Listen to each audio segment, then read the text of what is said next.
حضرت ابو ہریرہ رضی اللہ تعالیٰ عنہ سے مروی ہے کہ رسول اللہ صلی اللہ علیہ وسلم نے فرمایا، جب اللہ عز و جل نے جنت کو پیدا کیا تو جبرائیل امین سے کہا جاؤ اور اسے دیکھو۔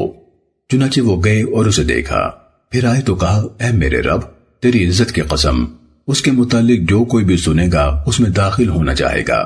پھر اللہ نے اس کو مکروہات کے گھیرے میں دے دیا، یعنی اس میں آنے والوں کو جو عمل کرنے ہوں گے اور جن شرعی پابندیوں کو قبول کرنا ہوگا عمومی طور پر ان کی طرف طبیعت مائل نہیں ہوتی یا حق کی راہ پر جمے رہنے کی وجہ سے تکلیفیں اٹھانی ہوں گی۔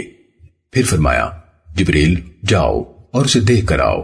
پس وہ گئے اور اس کو دیکھا، پھر آئے اور کہا اے میرے رب، تیری عزت کی قسم، مجھے اندیشہ ہے کہ اس میں کوئی داخل نہیں ہو سکے گا۔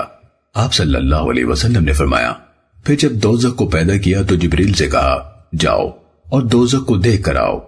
وہ گئے اور دیکھ کر آئے، واپس آ کر کہا اے میرے رب، تیری عزت کی قسم، کوئی نہیں جو اس کے متعلق سنے اور پھر اس میں داخل ہو۔ پھر اللہ تعالیٰ نے اس کو نفسانی خواہشات اور مرغوبات کے گھیرے میں دے دیا۔ پھر فرمایا اے جبریل جاؤ اور اسے دیکھ کر آؤ۔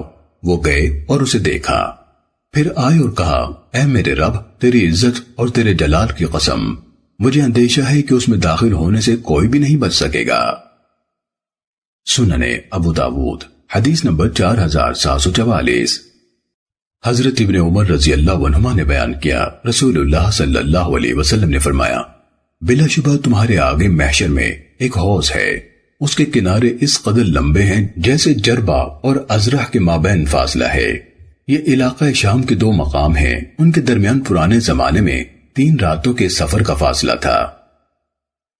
سنن ابو داود حدیث نمبر 4745۔